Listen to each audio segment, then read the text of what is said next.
getting closer and closer to the big summer races, including Tarawera and Old Ghost Ultra. If you need an awesome pack for your next big or small adventure, look no further than Ultraspire. Bryce Thatcher has been making the very best in hydration vests for 41 years, and they just keep getting better. Head to www.ultraspire.nz for more. Hey, if you are not a Wild Things VIP yet, you're missing out. Recently I was away, and as a VIP member I was able to jump on to the Trails and Peak directory, look it up, and wham bam boom, found myself some sweet trails that I wasn't aware of, was able to download the GPX and just get amongst it. So that's just one of the benefits of being a VIP. The other is that if you use the code DCR 2023, you get an epic new VIP member $20 credit to drop in the Wild Things shop, which is also on top of the VIP discounts that you get. Why wouldn't you do it? From listening to other episodes of Dirt Church Radio, you know that I've been using Currens for ages. Now Eugene's on the purple bus. I mean, with Eugene joining the stable, including Dan Jones, Ruth Croft, every other person, David Houndschmidt, Sam Harvey, me and Eugene, obviously, you know, bringing in the everyman quotient. It's just dominance, really. Just dominance going forward for the Currens team. But I love them. They're helpful. Intake of fruit and antioxidants and all that good stuff. Head to www.currens.co.nz to read up on the science. You get 20% off with your first order of Currens 30s with the code DIRTCHURCH. That's www.currens.co.nz. Further Faster, the best independently owned outdoor store in the known universe. Whether you're heading out on climbing, paddling, tramping, or running adventures, look no further than Further Faster for all your gear and expertise needs over the summer. Head to 57A Buchan Street, Sydenham, Otutahi, Christchurch, or hit them up at furtherfaster.co.nz. Further Faster, they're in Christchurch. Rocky is hairy and so is Badger. Jules is nice and Jacob is delicious. Go to Further Faster now. Oh, Further Faster, they're in Christchurch. Rocky is hairy and so is Badger. Jules is nice and Jacob is delicious. Go to Further Faster now. Dirt Church Radio. Episode 262 of Dirt Church Radio. I'm Matt Raymond. I am Eugene Bingham. Tēnā koutou katoa. We have made it. We have made it, and it's nice to see you, bro, and I hope for the listeners out there that you enjoyed the little bonus taster of our new Aid Station podcast. Yeah, so we thought we'd drop that in the DCR feed last week. We see that a bunch of you, or at the weekend, we see that a bunch of you had a listen. So if you enjoyed, feel free to pop along to the old newsletter and subscriber content only podcast and sign up. And then you'll get it in your inbox and in your ears in the weeks between. So, yeah. But if you're not, that's cool. You still get DCR. Everything stays the same. Yeah. How have you been? Yeah, I'm doing all right. I'm just I seem to be putting one step forward, maybe two step back, one step forward, two steps back. So resting up this weekend. You know, it's not time to panic at the moment, but I think it's just maybe and you know, putting aside, I'm not going to keep talking about COVID or anything, but just putting aside the that's just been a long road back. I read a post by Anton Krupicka, actually, who he talked about when he came back from Italy, he had COVID over the summer and it took him down for 10 days. And then he said for the rest of the summer, he just had no motivation and wasn't back up to full stoke for ages. So maybe that's it. Maybe I'm just a tired old man, but you know, we're getting there. It's been interesting too. Dan Jones, you know, has also had COVID. 5-time Kepler finisher like me. Yeah. Yeah, that's right. That's right. Your peer. And he has been writing about actually the recovery that's required and being careful about it. I think that's one of the things, isn't it? You don't want to rush back. You know, it's how many years on? 3 years on, 4 years on. We can get a bit blasé about COVID, but it's still, you know, to knock you around, as you well know. And you, bro, how are you? Yeah, well, talking about knocking yourself around, I was down in Wellington last week and I was there on Tuesday and I thought, Tuesday night, is that the Worm Night Wellington Run meetup? And of course, it turns out they have them on 3 nights now. That's how up to date I am, plus the weekend. So I got along. I dropped a line to Brad Houghton, actually, from Trail Running and said, hey, when's the worm? Can you sort this out for me? And he, like the good sort that he was, found out all the details for me, and actually caught up with him there as well, which was cool. Went for a run, and it was epic. There was about 60 people there. It was huge, and 4 pace groups, really social, such good fun. We had Neil leading our group, who was a good dude, and a whole bunch of dudes and dudettes in amongst it. Whole heap of them went for a swim afterwards, which was braver than me. It's still Wellington. Anyway, love you, Wellington. I did live there.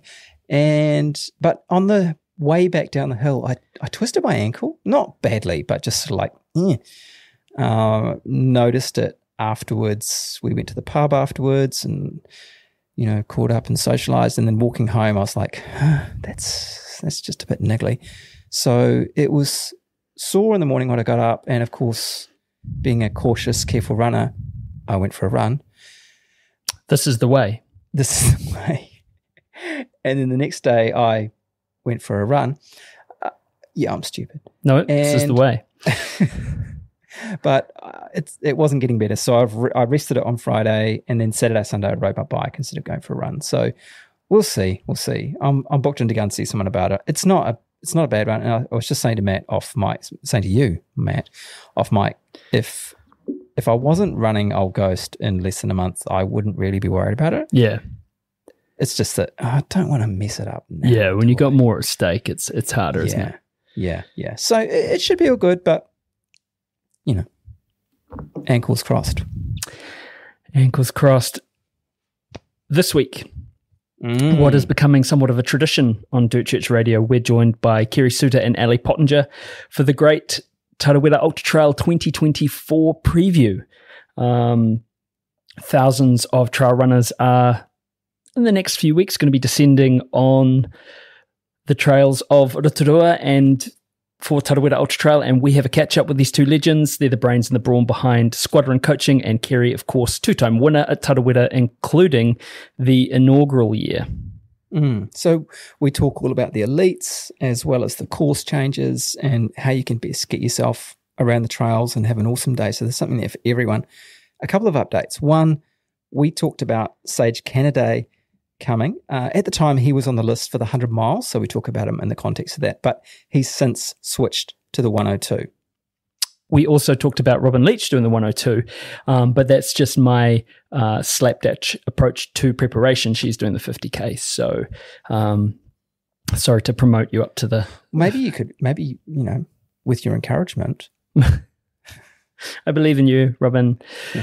But also we talk about Mr. Suter. He will be missing the race for the first time in its 15-year history because he's having surgery to help get some movement back in his arms post his accident.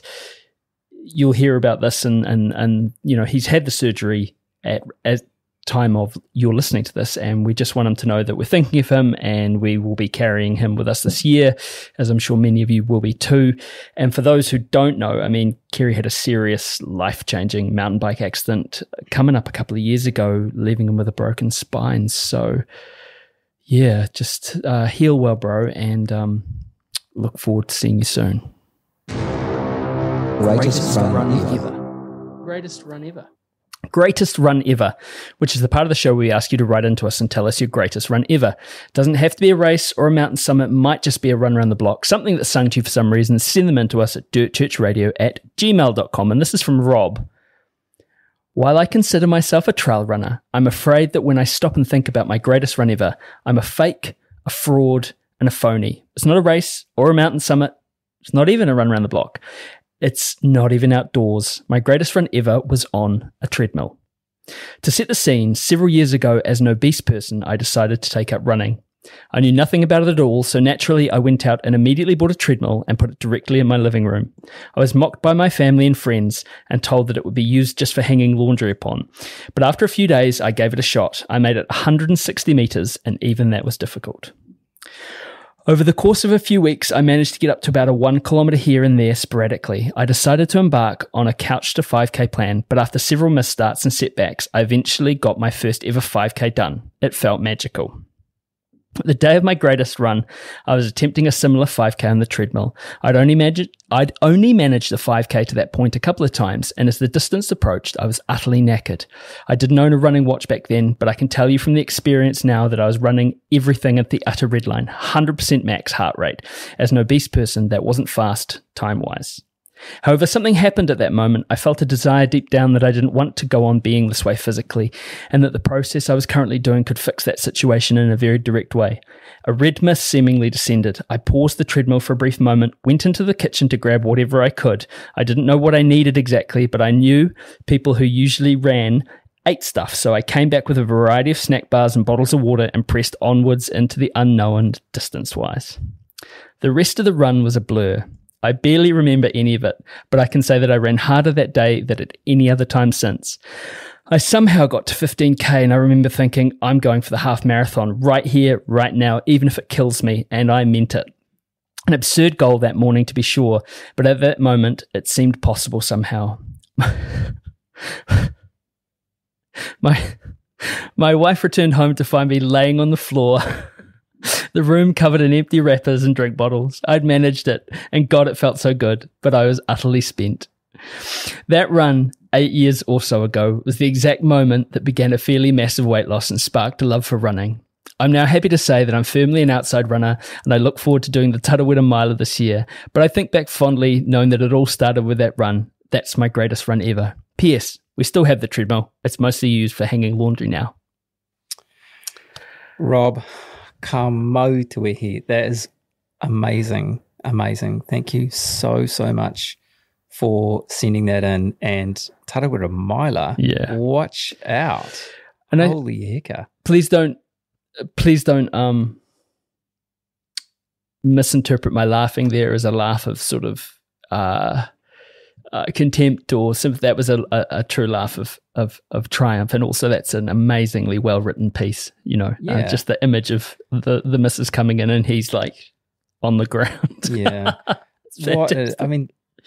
it all begins somewhere, doesn't it? 100%. For all of us, and we've all been in places where it's dark and we decide to kick on and press on, and you've done it and far out. Yep. I can't wait to see you at the Mile. Awesome. Thank you so much. Thank you so much, Rob. And I'm sure you will have many people nodding their heads in agreement with you. And you are by no means a phony, a fraud, or a fake. You are the real deal, Rob. Thank you. The rest of you, keep sending them in, dirtchurchradio@gmail.com. Again, Matt, we continue to say this 5 years on. We are always astonished at our greatest runs ever and the way that people interpret them, and just continue to surprise us. So never a dull moment. Yeah. Right, on with our chat with Kerry Pottinger, Kerry Suter, and Ali Pottinger. It is pretty much Kerry Pottinger, isn't it? And our great Tarawera preview. Dirt Church Radio. So before, Kerry, when you said that you wouldn't stand for something, you haven't... Am I... Yeah. Is that just your way of making it cool, or am I a bad person that I thought that was kind of funny? Do you remember back in the 90s you all talked about getting legless? Finally nailed it. No, there we go. I did it. I did it. I'll take some wheelchair. Kerry and Ali. Kerry Suter, Ali Pottinger. Welcome to Dirt Church Radio. Again, returning champions, legends, commentators, our friends. How the bloody hell are you? Man, we love hanging out with you guys. Can we just podcast or not, let's just get together once a month and just chew the fat, because it's always so good to see you guys. We're 5 minutes into a discussion before that intro, and our cheeks are sore from smiling and laughing. So, and I think the heart needs it. It does. Yeah. It does. Man, such love. How are you guys? Are you well? Bloody hot. Yeah. Humid as anything. Yep. But we're good. We're excited about Tarawera and Old Ghost. Oh, yeah. 2 weekends in a row. Yeah, big for you. It's going to be exciting. It's going to be exciting. Yeah. So it brings up to speed, Eugene. You're going to be there at Tarawera Year 15, rocking the mic, hanging around, doing the usual, Yeah. and a week later down to the West Coast for over a lump and 85 kg. That's right. That's right. To finally get Ruth Croft off our back of badgering us about the fact we haven't run it. We are going to be, we're on the start line. We so, are. yeah. Matt, you're running as Looking well. forward to it. Yes, I am. Oh, exciting. Yes, it is exciting. I do feel a bit terrified about the whole thing. Come back from COVID hasn't. Because you're a coming very back from COVID. experienced runner. Coming back from COVID hasn't been the best. Oh, okay. So that's playing on my mind. Everyone goes, "Oh, COVID," but I think if you actually stop and pay attention to it, this go round for me was far worse than the first time for sure. So yeah, but we'll. In my mind's eye, it's always Matt and Eugene and Matt. You guys are always together. When you're at an event, is it hold hands or would you just separate and just see how it unfolds? Is there a little bit of sort of I'll get you there, or how's that go? Well, we did have, there was consecutive years at W2K where first time Matt was on fire and he was just firing on all cylinders, and I was like, see ya, off you go. But he stuck around and we had a good time together. And then the next year, it was the rainy year, wasn't it? And I'd trained the house down and I was ready to go. And I took off up the hill. And I hadn't. Yeah. And then I got to the top of the hill and I was like, you know what? This is a shitty day. It's it's a shortened course. I just want to hang out with my mate. And so we just hung out together. Yeah. But the mate didn't want the mate to hang out with the mate. The mate could see that the mate was doing really, really well and was like, just go. You go. Honestly, you're on fire. Yeah, you're on fire. But no, we didn't. And then we had a good time. So, yeah, and we've done it. We've back and forth a couple of Keplers. This one was probably the first time where, as soon as we got to the bottom of the climb up to the bluffs, I was like, I knew it's the first step I took over the line. I thought I shouldn't have done this. I was so sick, and Eugene was off, and that was cool because it just was. That was the way that it was going to go. But I think that was the salmon run. You get swept up the hill. So yeah, we're generally pretty convivial. And Eugene's on fine form, so he's going to blow that. Oh, now listen, you guys, you mentioned that there's some discussion about my sharpening block. Matt, you might want to, Matt, you might want to wait in the car. Mum and Dad are fighting. Ali had written up your last sort of 4 or 5 weeks of training, and she said, "Kerry, just remember that." Yeah. And so I sort of scrolled through, and I like it. She's an incredibly qualified, capable, smart coach, and I love what she does. But I was like, I'm like, but if it was me, it'd be a lot, a sharpened block, mate. I see training blocks, macro cycles, sort of a little bit polarizing. That we do a big base build and then we chuck the miles away, and I get the whip out. And I wanted to flog it. To be honest, I had a lot of. If she had instead said to me, "Can you make some changes to Eugene's sharpening block? I'm not happy with it." You would have seen a lot more progression runs, tempo runs, and finish fast long runs in there. And I don't know how did that end. Come back and you've got the best of both worlds, I think, Eugene. Oh, okay. Yeah, some kid gloves, but also if you feel a bit of a lash, that's me. Don't you worry. Good one. It should be fun. The hand of Kerry. Cool. Looking forward to it. It's been a great build up. Thank you. It's been fun. So, Tarawera, we are now we're getting close. Really is the count. Yeah. A lot of athletes are sort of, just doing their final preparation, planning their travel, and putting the final few touches on things. It's a little bit of sharpen and taper to go, and then the 15th big party in Rotorua, and for some it's from Kawerau with love, and for others it's reworked courses saved by the deft hands of Timothy Day once again, and all to play for and finish upon the village green at the lakefront in Rotorua. Looking forward to it. Except you're not coming. First to 15. I've done every single year, but unfortunately this year, because of my accident, I'm in hospital for 6 weeks. I'll be stuck in a bed on my back. I've got 8 hours of surgery coming up, and it's 2 surgical teams will be going to town on my scapula and triceps, just moving some tendons around so that I have a little bit more arm function. And it's going to be really hard for me to miss the race. It's going to be hard because for the first few weeks I'll have very limited ability to do, even to communicate. I won't be able to operate. I mean, I have no hands and arms to move whilst I'm recovering. So, even dictation is going to be really hard. So, we've got a lot of athletes. I've got a lot of athletes that I've been helping personally towards the event. And, it's really sad that I'm not there for their sharpen, and it's really sad not to see them on race day. So, struggling with it, but doing the best that I can. And it's going to be worth it. Yeah. It's going to be great. Yeah.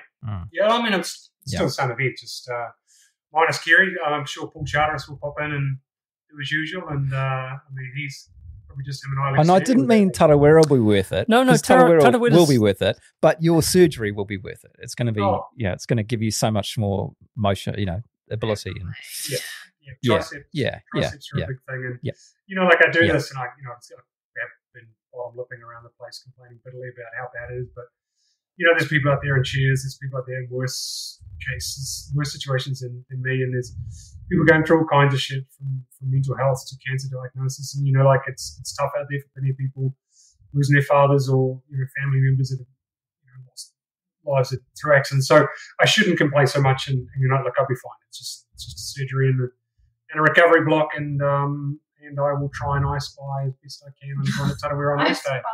Yep, I will be trolling the app, checking everyone, and seeing whatever live feeds I can get from the finish line. In there in spirit. Yeah, of course.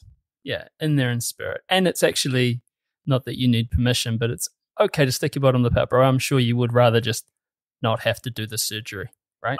That's okay. Yeah. Yeah, but everyone's entitled to their bad head, eh? Like things can go wrong. It's okay.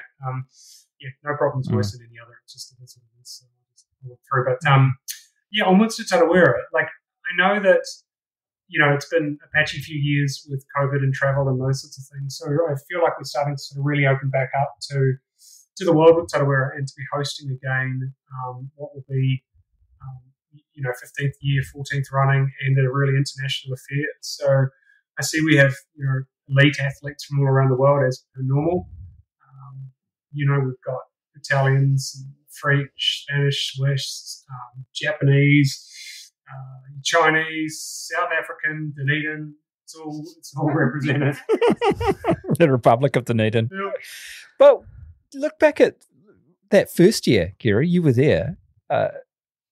Were there any international elites on the line then? There certainly were some internationals, and I think Dr. Joe Pedersen's an elite by most measures. He's done, I think, 11. This might be his 12th one now, I think. And he was there, and I saw the Tarawera guys had posted a photograph of some of the start line stuff from that first year, and it's worth just casting your eye on it because it shows how far our sport has come in 15 years. There's people just wearing those cheap cloth, like running, Mizuno shoes, and more than half of the people don't have watches at all because there was hardly really a GPS watch of any sort of measure. And so if you didn't have a GPS watch, what was the point of reporting it? Strava didn't exist. And what are you going to do? You just Seiko, Indigo, backlight, timing. Like there's most people are just, run what you brung, shorts and a t-shirt, and half the people didn't even have headlamps. So it is fascinating just having a closer look at that photo. Sounds blissful. I like my watch. I like Strava. I like my headlamp. I love my new headlamp actually. And like all that stuff. But geez, you can get hung up on it though, right? Oh yeah. Not a single person could tell you 15 years ago what HRV was, what it was used for, or what does Garmin do now? The peak elevation condition, and gives you a health strength score. score. None of that, no power, no nothing. Just lean forward and do it to it, and then hopefully you'll come out the other side somewhere in front of someone else, and that's what you aim to do. Yeah. Yeah, it was a lot of fun. That photo of the finish line gantry. Yeah. It was so cute. Yeah. It was just like a teeny, tiny little. Yeah. When I finished that first year, we were at Prairie Park and next to the hot pools in Kodo, and there was some traffic cones around grass field, and I think there were 2 women sitting behind a desk that were just sort of recording times and names of people as they came in.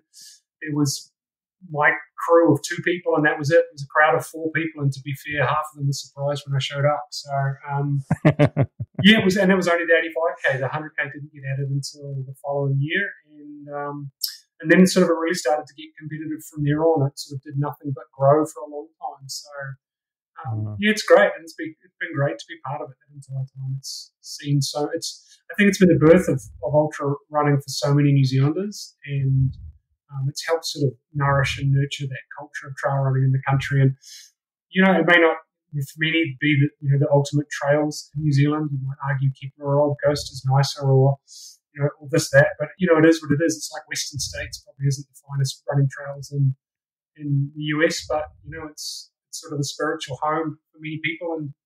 And Tarawera is that and will be that, I hope, for many years to come. You're certainly right with the allure of it, eh? Like, it is just something about the mystique of the event and the grandeur of the event as well. So speaking of grandeur, let's we're here for the preview. Have at it. Let's start with the 100K athletes. Who are we looking out for? Who do we fancy? If you get your little bookie visors out and your we've been sleeve elastics. We fortunately have been furnished with what Ironman have gathered as the elite athlete list. So those are the athletes that have gone through the elite athlete application process for supported travel or accommodation or race insurance, those sorts of things. So the good thing about this list is those are the known quantities elite athletes, but obviously I want to put a big asterisk before we get started on this tonight and just say, look, there will always be athletes that didn't need to go through that process, that are happy just sort of showing up and racing and running. So there will be people not included in the discussion tonight that, anything that happened on race day, but I think we've got a pretty good idea of, probably 80 or 90% of it. Ali, you want to take us away? Oh, well, looking at the list, first glance, I just thought there's a lot of Australians coming over to race, which is going to make it interesting. Lots of well-known names from UTA or COSI. So we're seeing quite a lot of them coming over the ditch again, which is great. Some of you're going on Ultra rankings. Who have we got? That looks kind of... Would you want to look at the women's field for the... Yeah, that's what I was doing. So this, Kerry's going to sort it by gender. It's cool. To make it easier. Even easier. Yeah. So that's beautiful. Thank you. Spreadsheeting prowess. So looks fairly tight. So we've got Juliet Sewell, who won Stromlo 2022. So she had a pretty slick 50K 404. Yeah, Stromlo is pretty grunty. It's usually a really hot time of the year. It's quite a competitive race with a big field. So to win there, that's a really good win to take. And she did just over 4 hours. 50K is pretty impressive. But I was having a scratch around her Strava, and she's doing all the cycling at the moment and does talk about occasionally suffering with stressies. So I hope she's not injured. She's all right. There's a lady called Beth McKenzie who seems to be a former Ironman champion triathlete. She can run a 2:37 marathon, which is pretty darn fast.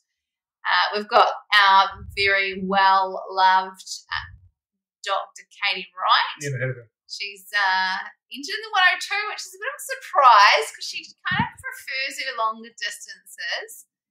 So she was third in the 100-mile last year. She was 2022 champion of the 100-miler.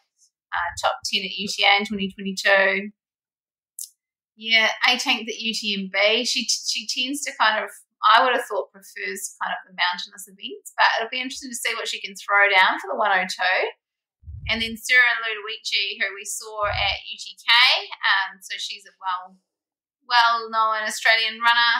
So she's been to Tarawera as well before in 2019. She was 6th place in the 100K, first at Surf Coast 100K, which is quite interesting. Quite a flat, fast course there. And then she's done Tarawera again. She's done UTA 100, so she's a real bit of a prolific racer.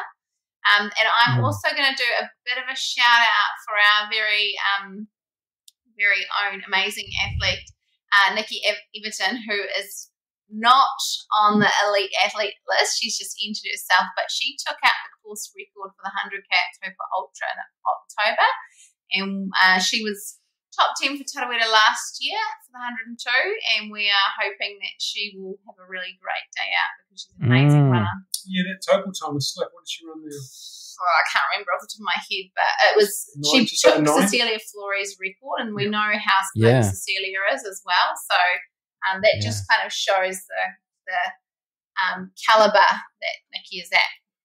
Yeah, she's been training really well as well. She stopped in here fairly recently, and her training's been going great. She's been sort of in our safe hands, and really good seeing what athletes from our train to target stable from that program can do when it's applied well. But yeah, she's out at Gizzy and does a lot of training over there, and she's Hawke's Bay. Sorry, yeah, that goes East Coast. Yeah, so I think she'll get horn. She's in good shape. So it's not a 9-hour total run, but I think she'd be a concern for the other woman in that race. What do you got? I'd like to add Robin Leach. Oh yeah, second at Kepler. Pro runner for La Sportiva, is back from the States, living back in Wanaka, in the Katie Wright sort of mafia. So, super. Katie Wright knows she has a mafia. I think she does. Oh, she does. Okay. Yeah, it's always the ones you don't suspect. But she's in that crew, human beings of Wanaka, and I reckon Robin will be in the mix for real. Awesome. What about in the men's side? The 100K. Yeah, quite an international field in that men's race. There's a couple of La Sportiva guys from Italy are coming over. Roberto Mastrotto and Alessandro Zambon. I think they're both DNF'd at UTMB, but they're there or thereabouts. They finished, I think, 8th and 15th respectively at Laboredo. So like the mountainous stuff, that's a pretty standard La Sportiva, on brand kind of thing. But they're pulling some pretty good ITRA numbers. These guys are 830, 804 ITRA points, so pretty hot in the mix with probably the best that we've got showing up in that field. So that's our Italian lads. Yeah, Justin Grunewald from Boulder. He's top kind of ranking when it comes to ITRA points, 861. He is, you probably remember, oh my goodness, now I'm going to have a brain fart. Our lovely red-headed, Amanda Basham, who's come out to Tarawera a number of times, her partner, her baby daddy. He's coming out, and he's been looking for crew, so we've lined him up with someone to crew him, so he's ready to throw down, which is pretty cool. He was third at Canyons last year, and Canyons was hyper competitive. He didn't finish CCC. He was racing that in September. But before we carry on, he's actually my pick for the 102K win. But there was also mention of Dan Jones, wasn't there? If that happens, we'll see if we get confirmation. Yeah, because he's had a bit of COVID. Sam McCutcheon as well, eh? Sam McCutcheon. Can't him out. He's an old hand to Tarawera, Sam. I remember him throwing down, I think it was in 2017, and he was third place at Tarawera 100 against some incredible athletes, and he really showed. Was it Bowman and Cody Reid? Yeah. Even last year at Tarawera, I mean, he was setting the pace and led the race for a big chunk of it, and he is an incredibly high caliber athlete, and you kind of lose track of maybe how good some of our New Zealand athletes are, but definitely in the mix, and I wouldn't expect him to be far out of that sort of lead 5 for most of the race, and shot at a podium, good shot at a win. Single most stressful crewing experience of my entire life, crewing Sam McCutcheon at the outlet during that race. Yeah, that was crunch time. Yeah, well, it was for me because I was running as fast as I could run to keep up with him because he didn't stop. So he handed me one of those Ultra Spire hybrid bottles. They're not a flask, they're not a bottle, they're like a flottle, and a muesli bar a Mother Nature muesli bar with one of Sarah's hair ties attached to it. He goes, right, bro, just you'll see me. I'll come around the corner. I'll just throw my bottles, and then you just have to basically sprint to keep up with me and hand me this thing. It was hectic. I hope you've been doing your speed work, Matt. I had been, but he also wanted to know what was happening as well. So he's like, "Oh, so what's happening?" I was just like, yeah. Anyway, no one died. Anyway, moving on. He's fast. Anne-Marie Muzimpapwa from Joburg, South Africa. I was having a look at his training. Does quite a bit of interesting stuff on Strava if you're interested. Interesting chap, interesting training. 750 entry points, pretty good. South Africa's a long way to come. And I wish him all the best. I hope he runs well. He was 17th at UTCT 100K last year. UTCT is always quite competitive, hot and hard. But really good mixed mode training, so we'll see how he goes. Another South African, Robert Rorich from White River. He scores pretty high with his extra points. 6th at Ultra Trail UTCT Ultra Trail Cape Town 100 miler. Yeah, I was looking at the skyrunning results too. There's a skyrunning series that did South Africa, 4 or 5 races, and he won every single one of them last year. So yikes! Yeah, that's pretty good going. 815 extra points, pretty handy. Yeah, it's good to see a few South Africans coming over. Yeah. That by UTMB stuff is actually quite useful at getting athletes to travel the world and try different things. Yes. Isn't it, Jess? Awkward pause. Maybe we'll get to that. No, hang on. Do we address the great Satan in the room? I mean... it's funny how much... Just out of camera shot of all of us. Anyway, sorry. Yeah, there's Devin Beckman with a gun. Right in the corner. It's just over there. Yeah. Keep talking. I feel like we have a pretty, I want to say, relatively neutral perspective about it. I don't have really strong views, and I don't think I've had a single comment on social media about the whole UTMB Whistler thing. And maybe I'm using social media wrong because people seem to be kicking up really rough about this, and it's still going. It's up to the point now where athletes are starting breakaway trail running series, just simply because they don't want to show up at certain events around the world. And it seems, I don't know, somewhat overly petty, but it seems like if this is your biggest problem, my legs don't work.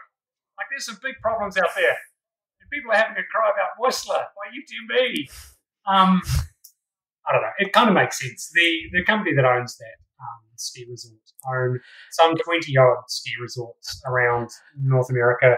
And with the winter season looking less and less reliable for them, they're all developing, mountain biking and trail running scenes in the summertime. So when a large multinational rolls over and says, hey, we're interested in doing a trail race on one of your ski resorts, you can bet at that table is discussion about all sorts of events across North America, and how good would it be to have another 20 neat events on ski resorts, whether it has a suffix by UTMB or not. And for those that feel strongly about whether or not we should or shouldn't have UTMB branding on stuff, every year at UTMB, the bigwigs of trail running sit down, and at that table is New Zealand and Australia represented in the voice of trail running globally, because we carry that branding, because we choose to be part of something. I talked to the event director of Western States and I said, why do you need this? You don't need this hassle. Your event sells out 100 times over anyway. And he said, we need a seat at the table. We need to be part of whatever is dictating the terms of trail running in the world. And New Zealand and Australia are represented courtesy of the good people that have, are currently holding together Ultra Trail Australia, Tarawera by UTMB, and Ultra Trail Costa Jessica as well. So we're in some regards, very lucky. We represent. It's interesting, isn't it? I think that whole thing about, two things can exist at the same time. Yep, business is business. Yep, Gary Robbins seems like such a good dude. And I would love to run the 50-50. That is a bucket list race for me, right? Like, I would love to do that race. And also, I think we're deluding. So, we have got some negative comments about UTMB, but whatever. look at the watches we wear, look at the shoes we wear, look at the. Do you know what I mean? What's the net worth of the North Face? Yeah. It's not a couple of plucky young upstarts taking on the big guys. These are well-paid athletes representing multinational corporations. I don't know. For me, I think it comes down to, if you don't like it, don't do it. Yep. And also, you can have both. You can support grassroots events. You can, you can exclusively race close to your patch. You can choose to do one or other or both. And it's just this binary outrage that, it's a shitty decision, right? Like I get it for old mate. That would have sucked. Yeah. And, yeah. If you don't like it, don't do it. Yeah, you run a business, anything can happen. You can get rolled by Mudchurch Radio, anything can happen.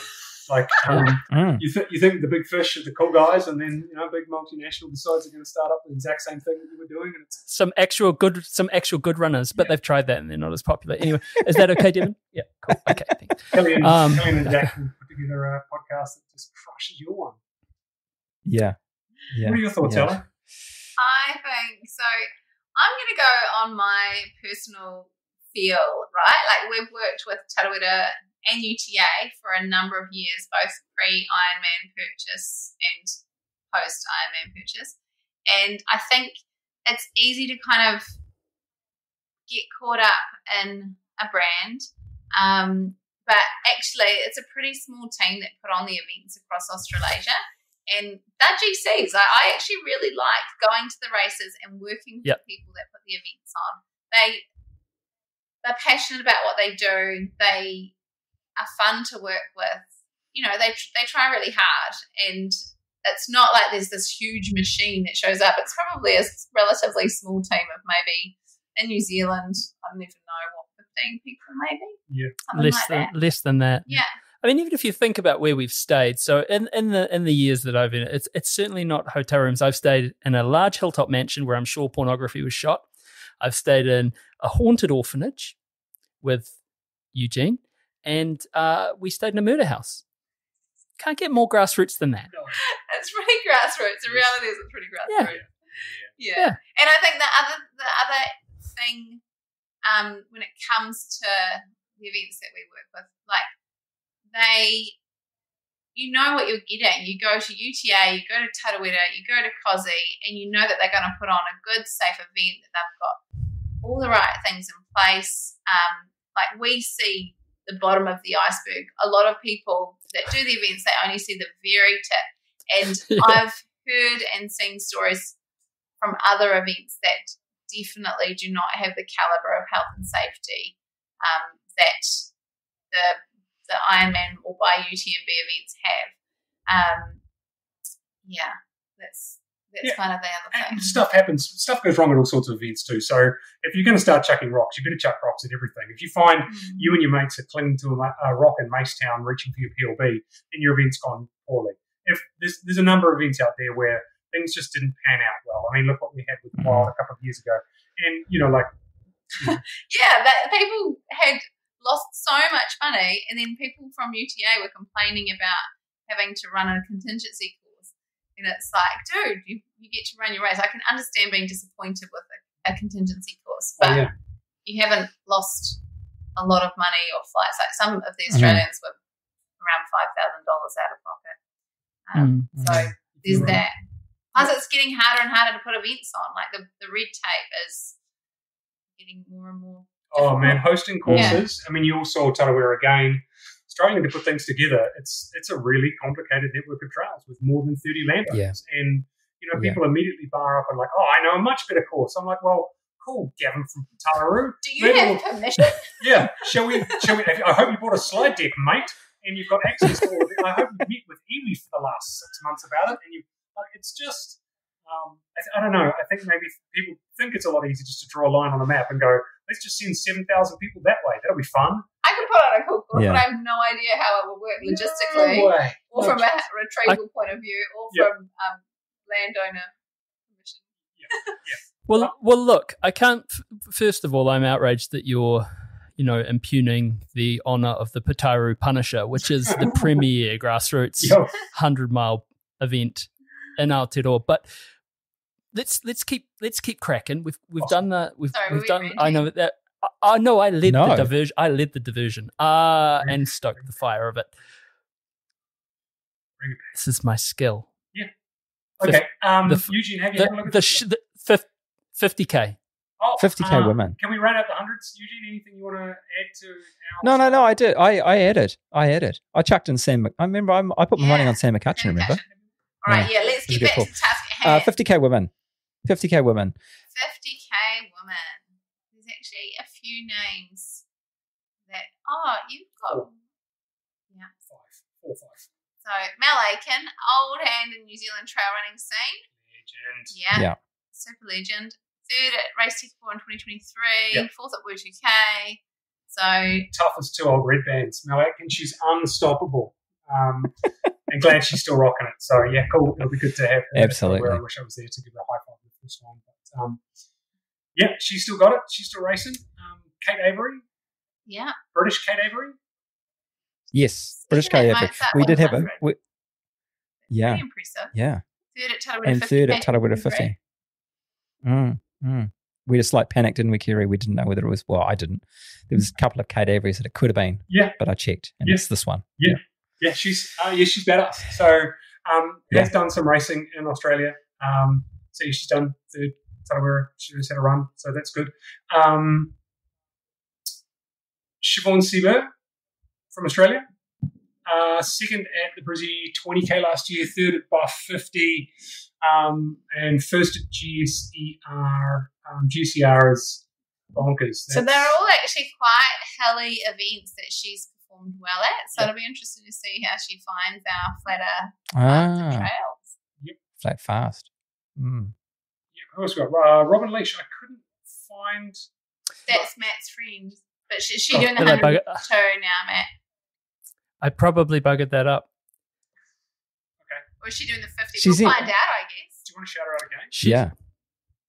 Robin Lee, she's a pro trail runner for La Sportiva, lives in Wanaka. She's one of Katie Wright's. She's from America. She's moved back with her husband. They're friends with Katie Wright, who, she's Katie Wright may be doing the 50K as well. We don't know. No, she's not. She's doing the 100K. There's a shot when they hear Katie Wright's name. She's dominating this podcast again, Katie. Well, I think it's you guys are fighting for primacy now, so it's between you both. Yeah. Anyway, moving on.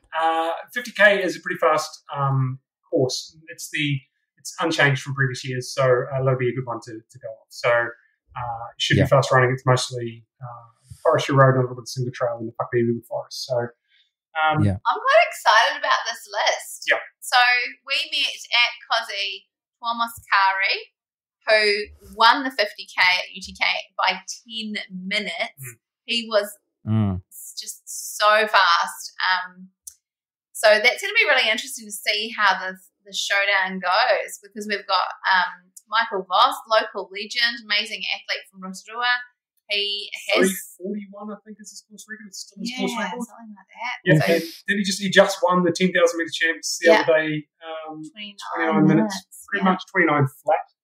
He ran, so he's got the local knowledge, obviously. He had a big block of training last year for the World Half Marathon champs in Eastern Europe somewhere. And Lithuania. Anyway, he's in great shape, and I hope he's going to be on the start line for that 50, because he will torch it. It won't be easy running with him around. Can I also say, when we were going through the list, I said to Kerry, Charlie Hamilton, I've got like a little, it's not a crush, but it's like it's like a little love for him, because at UTA, when he finished, he's just young and bubbly, but also just so, I don't even know, gracious and genuine. That was how I felt about him at the finish line when we interviewed him.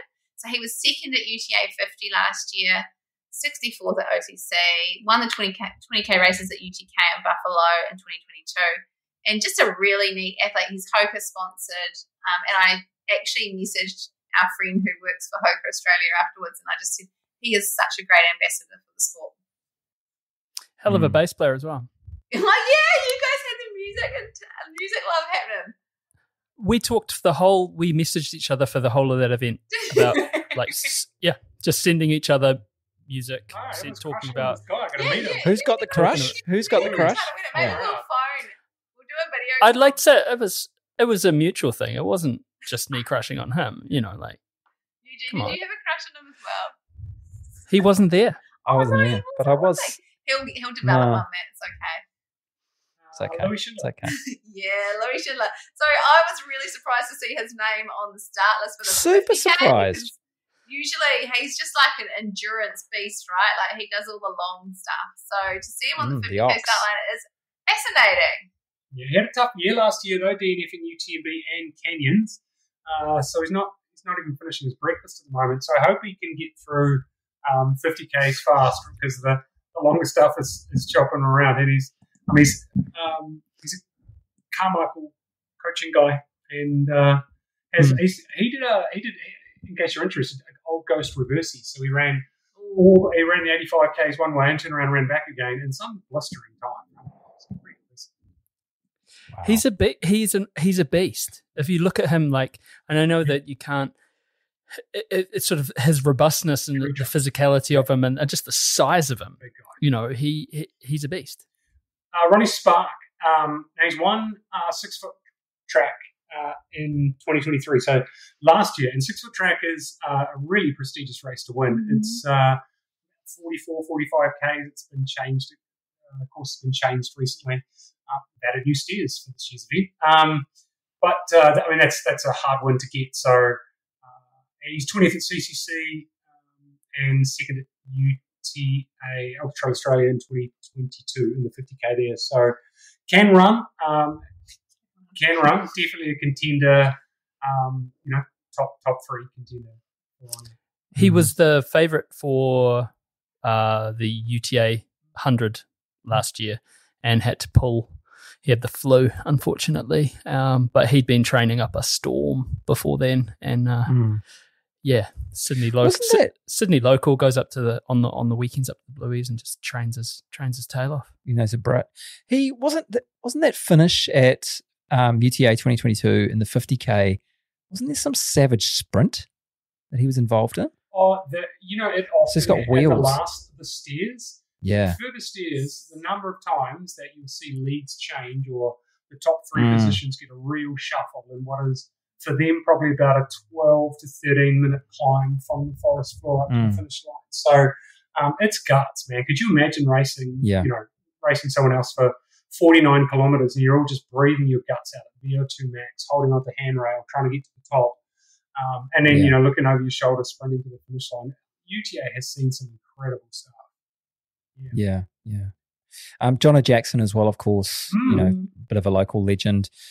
We see him screaming around Riverhead like he's, on fire. Fourth at 50K Tarawera last year, winner of the 100K, of course, in 2021, won the Grunt at Kepler. So he's got some recent form as well. You wouldn't count him out. But that men's 50K is shaping up to be the race of the weekend, I reckon. Yeah. John has run, well under 15 minutes for 5K. He's 30 minutes flat for 10K. So, he's, on paper, his numbers pull a lot the same as Michael Voss. So, they're old friends and they've raced plenty of times before. And I think they've swapped course records a few times here at the Tarawera 50. So, we're going to see them racing again. Yatioro Yukiochi from Japan, Ichi Eric Conch from France, or Nomia. Gabriel Fior from Italy. It's, that men's 50 is, it's amazingly global competitive 50K race.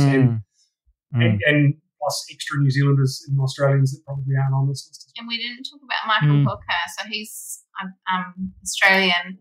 I think he's kind of been quite a backyarder. But he's obviously going to race the 50, which is going to be interesting. So we shall see. It's going to be super interesting. To the miler, it's going to be another interesting race, isn't it? It's sort of, has it become the race of Tarawera, do you reckon? Paul Charteris would be unhappy. No, I honestly don't think it is. I think still the prestige is the one I've won twice. And no bias here. I mean, that's the one that you want, right? Like, I'm just trying to think. Sage Kennedy's won it twice. Debo's won it twice, and this other guy. And although, to be fair, I think Ruby's won it 3 times. So she's most days. No, I don't agree with you. I think the mile is a great event. It's now competitive. It was a question. It was a question. You don't need to disagree with me. Okay, there's 600 odd starters, so huge, really, to have that many people doing the mile, which is great, and a pretty good course, all things considered. Given that last minute changes, it's more or less a measure for the previous years. Probably a touch slower, but not by much. Similar elevation out in back of Western Okataina. It's going to separate the wheat from the chaff, and should be a guts course and a good run, but plenty sub-20s in the list this year.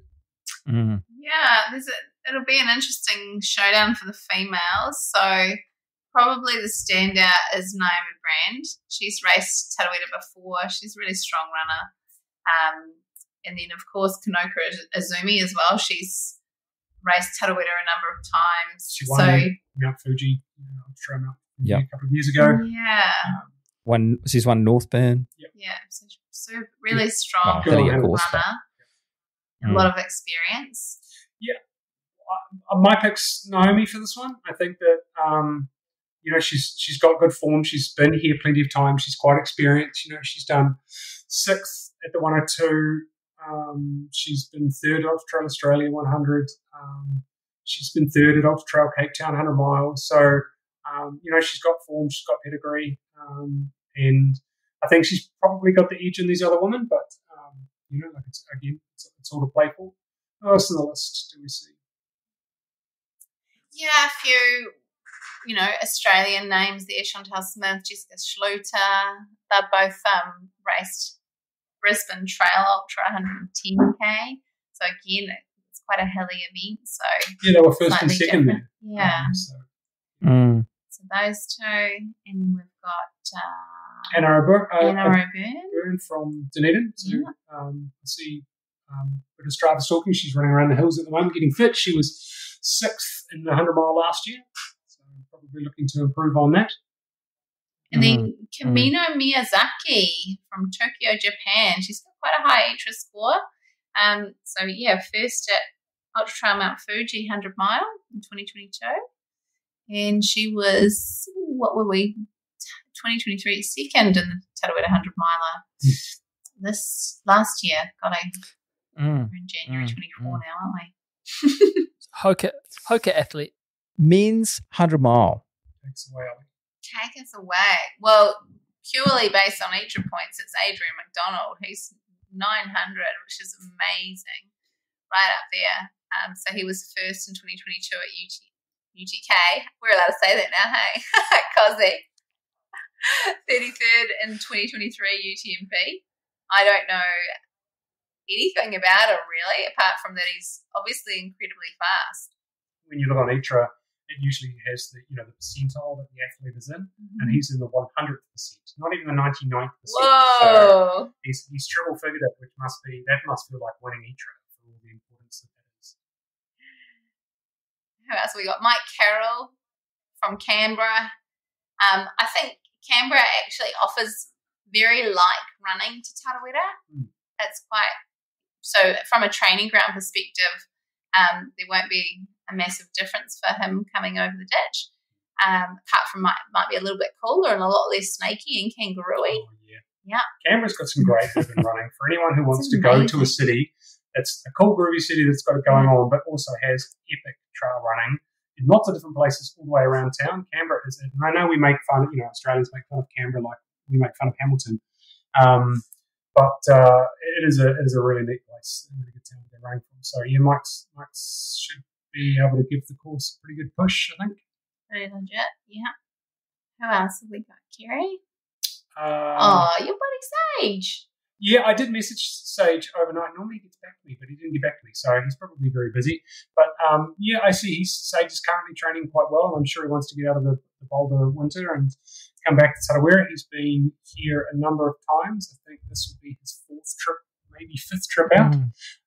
And it's first time doing the 100 miles at Tarawera, and I don't know that he's done lots of 100 miles. I think he preferred shorter distance, 50 mile and 100k events. So he's sort of, I guess, trying out his heels at something a bit longer, which is pretty cool. He raced TDS last year and was 12th, and that's no mean feat because it's a mountainous sort of race, very, very hard TDS, and I guess you can do your altitude training in Boulder, but really TDS suits those that live in the south of France and get to train in the mountains all the time. So he did well there. Coming over from Littleton, Colorado, Austin Chirico. He was 3rd in 2022 at Canyons. So he's one to watch. Victor Guerdon from Saint Pierre Reunion, France. Now, in case you didn't know, Saint Pierre is actually where sushi comes from, and it's not actually sushi unless it comes from Saint Pierre. It's just delightful seaweed rolls. You're not allowed to call It's it like that. champagne. Yes. Right. So Victor's 4th Grand Raid Reunion. Sorry about that one. Dad's jokes have taken over the pod. Some people will believe you. Yeah, you think? So that's Yeah. where sushi comes from. I don't reckon anyone will. I reckon we're pretty safe on sushi. He's going to be super excited when he gets here and he sees that there's sushi from his hometown. That's all I can say. But yeah, he's running about 800 extra points, so probably a top 3 contender. Grand Raid, very tough race. To finish 4th out of 1,200 starters, I think they had in that race last year. So good shape, running well. Hope to see him here in New Zealand. Adrian McDonald is also involved with Zach Friedley's event, isn't he, Matt? Yeah. Oh, So okay. Adrian McDonald, he's a 2-time Leadville winner. So Right. I'm not sure about his ITRA points, but we know that he can throw down at a race that's at altitude and also quite fast. Nathan Ryken from Whānau up north was training really well. I think he did Taupo 100 in 8 hours 26. That's my sleuthing. Possibly went out a little bit hot there, relatively new to the trail and ultra scene, but clearly running well and training well. There's only 2 types of terrain in Whānau. There's the flat stuff and the ridiculously steep stuff. But I noticed a sharp drop in his mileage very recently, so I hope he's okay. But that'll be good to have. A few more good Kiwi runners on that 100-mile start line.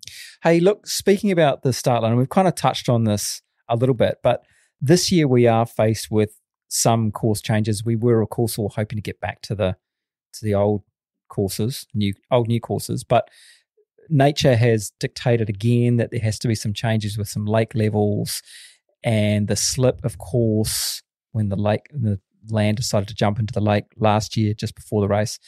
So what impact are those course changes going to have on the racing? What sort of things should people be careful about or know before they start? You guys have been intimately involved. What do you reckon? Yeah, really quick tips. And it's funny, we've done a few Facebook Lives about courses and crowing and various other things for the groups. And I realise I've completely missed this, but there's a couple of course splits that will be taking place for the 50, 100 and 100 mile. And I think probably if you're in the 50, 100, 100 mile events, it's just to know where they are. The key ones are all actually back at Tikitapu, Blue Lake. For the 50k runners, there's a course split for you where you could easily end up on the 100k course if you get it wrong. I wouldn't recommend that. It's going to turn your 50k into what will be effectively 100ks. For the 100k runners, if you take the wrong course at that point, you've halved your day, which might be a good thing. 100-mile runners, as you come up after Berry Village and crest the hill at the back of Tikitapu, it would be easy for you to also accidentally join one of the wrong courses. So there's sort of like a confluence of 3 courses in that area there, and it just probably everyone I think should pay to have their wits about them. The macro view is the 100k course, arguably not quite as good as the traditional Kodo course. Starting at Tapuia is a major plus. The running's really good through the Whakareurua forest, so a little bit faster there. The out and back that you've got to do in Western Okataina will be tough. This time of the year, Rotorua is kind of 1 day of rain for 5 days of not. So those are your odds, people. 20% chance of rain is my pick. Let us start on the seam seal jacket debate now. Western Okataina will get cut up a bit. We are seeing a lot of runners out there on the 100k course and the 100-mile course. Out and back, 100-mile runners can pick up paces, which adds foot traffic to that trail. It varies between being beached and bladed and wide, and being sort of more single track, which is where it is at now. It's not really woolly, but it will be. You will need to navigate head-to-head traffic on that course. Normally, people have said they've enjoyed seeing the elite runners blast past, and that's generally pretty well received. And I think that's the well-spirited people. Not many people see it as a bad thing, unless perhaps it gets really wet and then gets cut up, and it might be a little bit more challenging. What are your thoughts on the course, Ali? I think they've done a good job on pulling it together, and they've put on the best course that they can. Western, it's not my favourite run around here. But you know what? You've got to have a section that's tough. It's just going to come at a tough point in the race, but it did anyway. So, just make sure you save a bit in the tank for that, because it can, if you haven't run Western before, it's a bit slower, it's a bit tougher, and make sure you've got some good running legs still for the final trip home. It's one of those trails that's somehow uphill both ways. The other thing to watch, I think, with that Western Okataina run is for the 100k runners and 100-mile runners, you'll go down to the Okataina Outdoor Education Centre, which is your aid station. You then will do about a 4k Twin Lakes loop before returning on Western Okataina. The reason why I drew attention to this is because that will end up being, thinking about the vicinity of about 20 k's between aid stations on a particularly tough and slow part of the course. So don't think of it as just 20 k's, but it's going to be quite a blown out long 20 k's as well. And you haven't got any option to resupply or refuel along there. You cannot drink from the creeks because they come off farmland. So I think probably just as you want to make sure that you top everything up really, really well. That Okataina aid station is clutch. So make sure you take your time, well stocked and ready to roll. And can I also add that Kaharua School, I believe, are looking after the Miller Road aid station, and I had the most gorgeous conversation with a 10-year-old boy. So our friends, we hiked the Tarawera Trail with their kids the other day, and he was saying, I just loved being on the aid station and seeing all the runners coming in, and they were telling me about what a great time they had and how special it was for them, and they can't wait to do it again. And I was thinking, that's so cool. And they're actually going out and hiking the trail. So the volunteers are going to go and hike the trail, not this weekend, but next weekend, so that they know what the runners are going through, so that when they come in, they're like, I appreciate how challenging that section is. Isn't that so cool? Yeah, that's one thing that you can't actually... That's part of the sausage, isn't it? Like, you see how that's made. It's the community groups that get inspired. It's actually the connection to the place. It's the connection to the event. It's the people who give up their time and their energy, and they didn't give it up for Paul Charteris. They don't give it up for UTMB. They give it up for the people who are running. Yeah. And I think that's such a special part of it, eh? My legs are sweating. Oh. Because it's hot. And I'm talking to you guys, but mainly because it's hot. The heat of the summer, how's that going to be? Is that going to be helping, or is that going to be biting down into people's training? You start to lose some form when running for in excess of 20 minutes above 13 degrees. So all of the runners are going to be running for longer than 20 minutes, and it will certainly be above 13 degrees. We are topping out in the high 20s, 26 a few days. 29 or 30. Yeah, it's been pretty roasty. Humidity isn't a killer here because we've got a little bit of elevation, but it is really quite hot. So there's not a lot of hiding in the Whakariurua forest whilst you're in pine forest. It's quite open. And really the bulk of your cover comes from short sections like Tennant's Track and Western. So your athletes will be doing a little bit tough. The Australians should be well conditioned to it. try and get our athletes to do heat acclimation and acclimatization. There is a training block that our athletes go through just around Christmas and New Year's to prepare them for that, but it's very hard to execute. And, it's probably still worthwhile. You can't really do a lot of acclimation, but you can do some acclimatization. If you do suffer from the heat a little bit and you think it might be a problem for you on race day, I'd recommend just one of your runs per week in the weeks remaining for about an hour. Get out in the middle part of the day, wear your sunblock, wear a hat. But be okay getting hot and warm, and that will help your brain just get a little bit more conditioned to what may come on race day. And that's probably the best that you can do to manage it. Outside of getting in one of the lakes and having a swim around, which is an option but can lead to the nasty chafe monster biting you in the places where chafe monsters do. The real Tarawera is in your pants.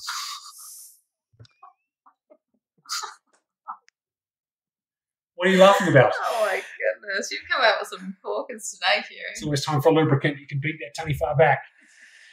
Like the squirrel's nut butter. That's right. So you're not recommending jumping in the lake? Paul Charteris did at every possible opportunity. And we know how that went. Yeah, he was double dipping the Vaseline by the time he got to Tarawera Falls. And just pro tip, don't double dip the Vaseline tub. That's not cool. Chris Downey's tip is actually to look at somebody in the eyes while you're applying lube. Oh, yes. Yeah. It's like when you look someone in the eyes whilst eating a banana. Yeah. Like that. You can do both at the same time. Good.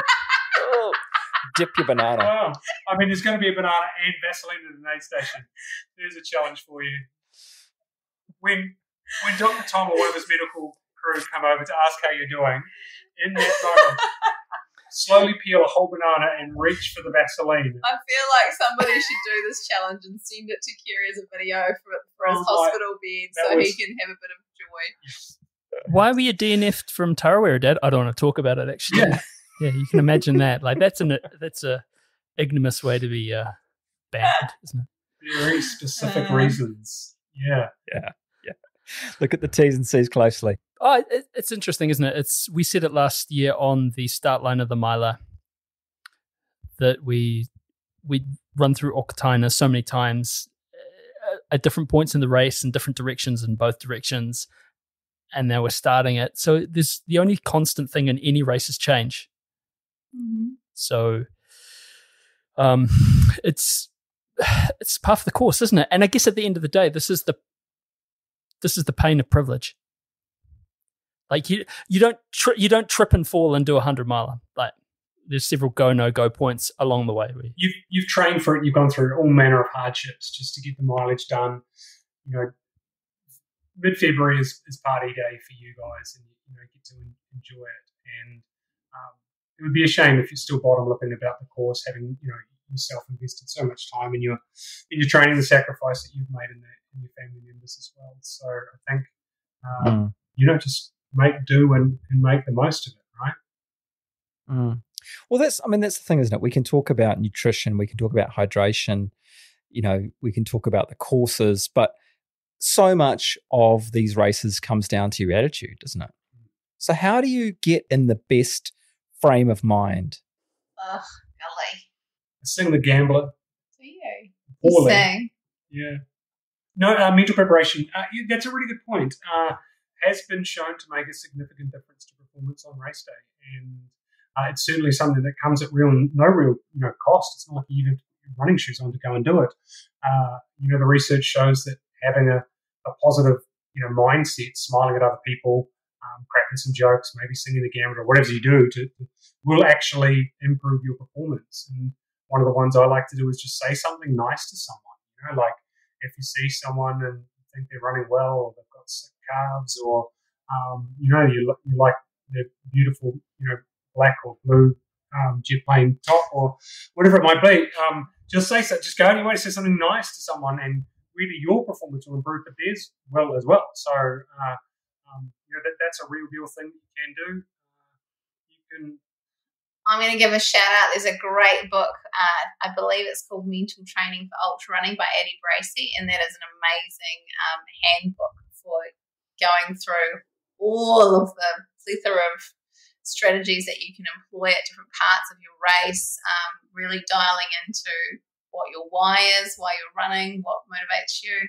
I always like to also, carry people with you that will, the people that might have sacrificed your time with, or, what kind of makes you want to do better. So, yeah, hold them close to your heart when the going gets tough, and I look forward to seeing them at the finish line if you get to. Yep, break your event down into manageable chunks, set some goals, set some good goals, some achievable goals, not necessarily time-based goals, but goals that you can, I'm going to run well up to the next aid station, or I'm going to maintain my running form and stay on top of my nutrition and hydration. Goals that you can achieve along the way, big ones and small ones. That'll help avoid you from, zooming out and seeing, the whole problem in its entirety, which is a really hard thing to deal with, particularly for the longer distances, or if you're running the longer distances for the first time, is just sort of break it down into manageable chunks and achieve each chunk with success, and then that will set you up for success in the next one. So that's always really good. Positive imagery. A lot of people like to write nice little notes on their arm or in their drop bag, or have a photo of loved ones, or the pet dog, or deceased father, or whatever it might be that helps sort of stir you and make you feel strong. And so you tuck them into your drop bags or into your pack, or on your wrist, or whatever it is, or images on your phone. That has been shown to improve performance as well. So another one worth doing. I always like to put myself out on the course and go, imagine myself on Western Okataina. I'm halfway through Western Okataina. What do I see? Well, I'm running through one of those clearings, and it's got the blackberry either side, and it comes close to the trail but doesn't touch the trail. It's dark now. I've been running for some time, maybe 14, 15 hours. How do I feel? Well, I feel a little bit fatigued, but I'm moving okay. So when you start doing those mental preparation exercises now, when the time arrives and you're in those situations, it's not a surprise to the brain. It's no shock to the nervous system. So you will just continue and remember that you're prepared for it and move on. So I like to sort of do that. Look at the course and just drop yourself on it and think about where you're going to be and how you're going to feel and what time of the day it might be. I would say steer away from the spreadsheet. I saw someone that said, their spreadsheet had leave Okataina aid station at 9:25 a.m. And I'm like, you can't predict that you're going to go through that aid station at 9:25, and setting yourself up for that time means if you slip shy of it, you're setting yourself for failure, and that will be a demotivator for the rest of the race. You're better off setting yourself with liberal windows, and just sort of aiming to run well through them.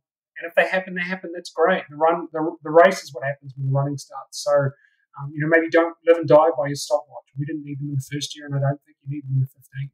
Boom. You mentioned the why, Ali, and just reflecting on what you were just saying too, Kerry.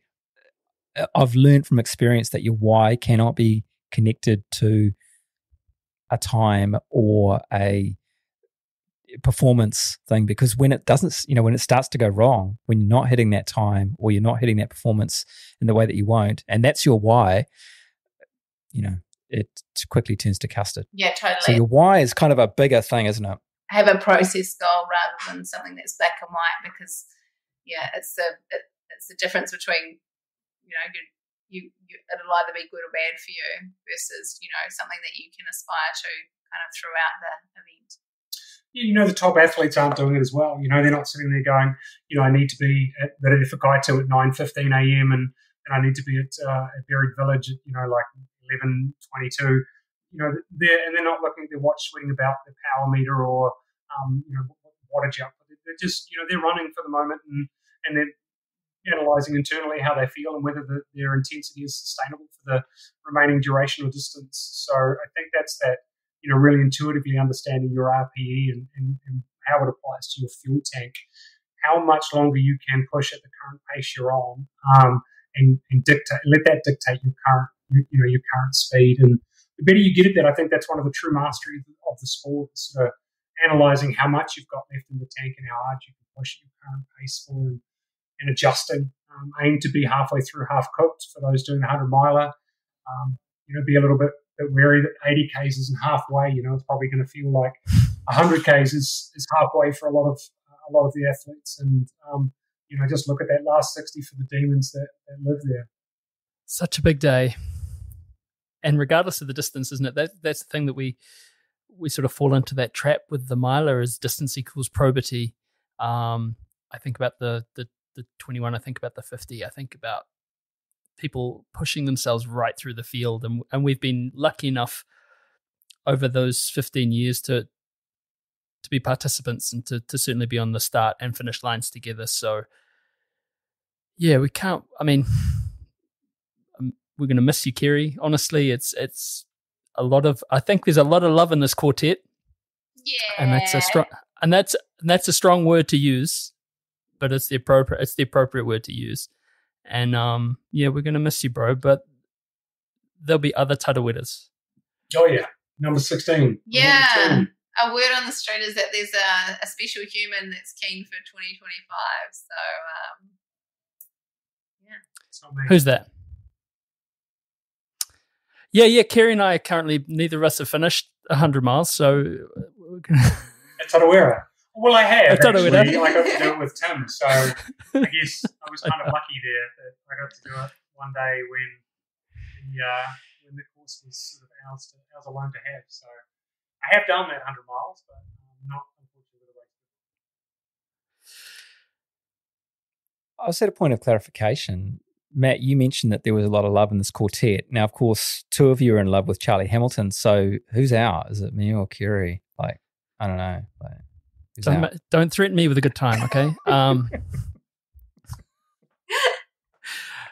No, look. I mean, this is the thing. Yeah, absolutely. So why not? Yeah, I'm in Tarawera 25, 100 miles. So Wow. it's the goal. That's Yeah, exciting. it's the goal. It's really exciting. Yep. Don't tell anyone. But yeah, so and it's exciting for a number of reasons. So it'll be a good one. So we'll see you there. But look, go well, and we'll see you real soon.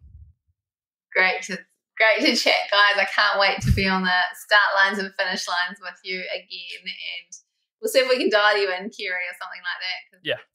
we need you there. I work out a way to be part of it. Love you Yeah. guys so much. It's always good chatting. And roll on Tarawera, number 15, year 15, It's a big 2024. friendly. Super excited. Why don't anyone to make it this far? And thanks so much. You guys love what you do. And love all your contributions through Dirt Church. You guys are the best. Dirt Church Radio. It's always a good chat. It's always a good time, and I can't wait to see Ali. You know, we're getting.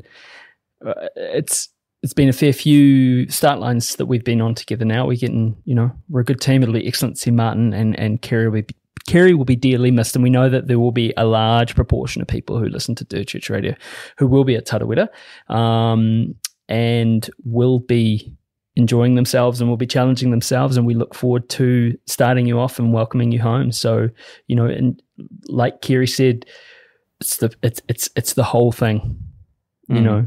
Try to take that step back, try to ease that time goal. You don't need to be down to the second.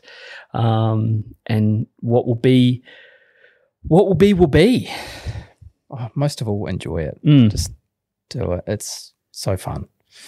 Sometimes it's type B fun, but Yeah. it's fun. Yeah. Anyway. Thank you, bro. And thank you all very much for tuning in. We're on social media at Dirt Church Radio. You can email us at dirtchurchradio@gmail.com. Now, don't forget to sign up to the new podcast and newsletter, dirtchurchradio.substack.com.